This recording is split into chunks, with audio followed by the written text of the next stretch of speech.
बढ़ते हैं आगे। खबर जयपुर से है। जयपुर से बड़ी खबर है, राजस्थान यूनिवर्सिटी में हाई वोल्टेज ड्रामा अभी भी जारी है। पानी की टंकी पर चढ़े छात्रों के मामले पर बैठक हुई है। 3 दिन बाद वीसी सचिवालय में बैठक बुलाई गई है। बैठक में छात्रों की मांगों को लेकर मंथन किया जाएगा। बता दें कि सरकार को भेजे जाने वाले पत्र को लेकर मंथन किया जाएगा। बड़ी खबर आपको बता रहे हैं।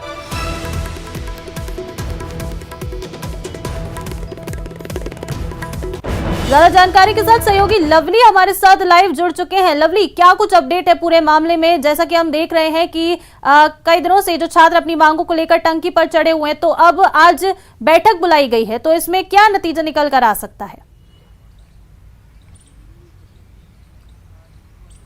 देखिए, इस बात से गंभीरता का अंदाजा लगाया जा सकता है कि 48 घंटे का वक्त हो चुका है, लेकिन बैठक जो है वो आज बुलाई गई है।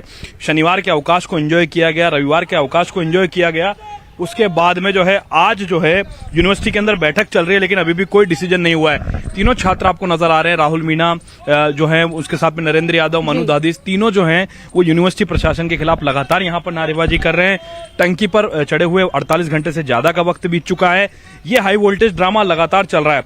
इस ड्रामे के लिए जितना जिम्मेदार ये छात्र हैं, उससे कहीं ज्यादा जिम्मेदार जो है यूनिवर्सिटी का प्रशासन है, वाइस चांसलर है, जिन्होंने सामने आकर के अगर वो इन बच्चों से पहले बातचीत करते, टेबल टॉक करते, तो शायद इन बच्चों को मजबूर होकर के यहां ऊपर नहीं बैठना पड़ता। आप देखिए, पुलिस अपना सारा कामकाज छोड़ करके, तमाम तरह के मुकदमे एफआईआर होती है, वो सारा कामकाज छोड़ के यहां पुलिस बैठी है, एसडीआरएफ बैठी है, यहां पर सिविल डिफेंस की टीमें बैठी हुई है। सारे लोगों को सारा तरीके का कामकाज डिस्टर्ब है, केवल वाइस चांसलर और उनके मैनेजमेंट की एक गलती की वजह से। अगर वो 3 दिन पहले इस पूरे मसले को लेकर के कोई बैठक करते, इन्हें कोई आश्वासन देखे, ये कोई औपचारिक रूप से आश्वासन, ये एक चिट्ठी का आश्वासन मांग रहे हैं कि जो सरकार को चिट्ठी भेजे जाने हैं, जो वस्तु स्थिति है वो सरकार को बता दी जाए कि वास्तविक स्थिति कैसे है और कैसे चुनाव संपन्न हो पाएंगे बिना मतदाताओं के अधिकार के।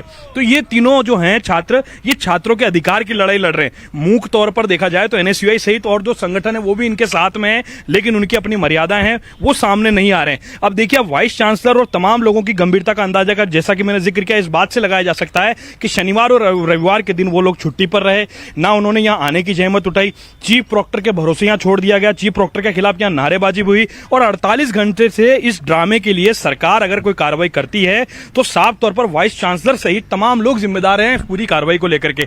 अब देखिए, लगातार टंकी पर बैठना सारे कामकाज को छोड़ करके ना तो इन लोगों के लिए संभव है और ना नीचे इनकी व्यवस्थाओं को संभालने वाले पुलिस और प्रशासन के अधिकारियों के लिए संभव है। लेकिन यूनिवर्सिटी अपने रुख पर अड़ा हुआ है। अब ये डेडलॉक कैसे टूटेगा? या तो कोई सरकार इस पूरे मामले पर दखल देगी, हालांकि मुख्यमंत्री कार्यालय की ओर से पूरे मामले की रिपोर्ट मांगी गई है, ऐसी जानकारी आ रही है। मुख्यमंत्री अभी तिजारा में है, लेकिन जानकारी उन्हें भेजी जा रही है।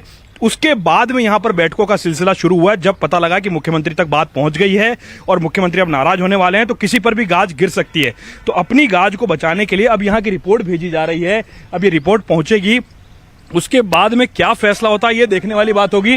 लेकिन तीनों छात्रों का जोश कम नहीं है। देखिए, आप शनिवार को दोपहर 12 बजे से छात्र चढ़े थे और आज सोमवार की दोपहर की 1 बज चुकी है, लेकिन जोश बराबर बरकरार है। हालांकि नीचे जो इनके समर्थक छात्रों की संख्या थी वो आज नगण्य है, उनके समर्थक छात्र नीचे नजर नहीं आ रहे हैं, लेकिन वो और अलग अलग तरीकों से विरोध प्रदर्शन करके अपनी बात जो है वो पहुंचाने की कोशिश कर रहे हैं। टंकी पर बैठने का मतलब यही है कि बात गले तक आ गई थी, इसलिए ये लोग टंकी पर चढ़े। ये लोग पिछले 10 दिनों से ज्ञापन दे रहे थे, लेकिन उनके ज्ञापनों को गंभीरता से नहीं लिया गया और आज मजबूरन जो है ये टंकी पर बैठने के लिए मजबूर हैं। और यूनिवर्सिटी प्रशासन मुख्यमंत्री की फटकार के डर की वजह से फटाफट जो है बैठक करके इस मामले का कोई नतीजा निकालने में लगे।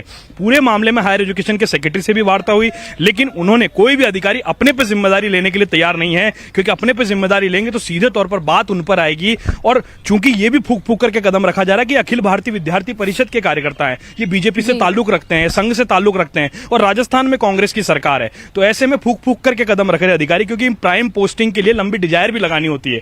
अब उन अधिकारियों ने, जो वाइस चांसलर समेत जो अन्य अधिकारी जो कुर्सियों पर बैठे हैं, वो नहीं चाहते उन ऐसी दफ्तरों को छोड़ना, इसलिए कोई बीच का रास्ता निकालने की बात हो रही है। लेकिन ताज्जुब की बात यह है कि जो 9000 छात्र जिनको वोटिंग का अधिकार नहीं मिल पाएगा, उनके अधिकारों की रक्षा के लिए छात्र यहां लड़े रहे हैं। जी लवली, शुक्रिया आपका इस तमाम जानकारी के लिए। आगे आपसे इस मामले में और अपडेट हम लेते रहेंगे। चलिए बढ़ते हैं आगे। बता दें कि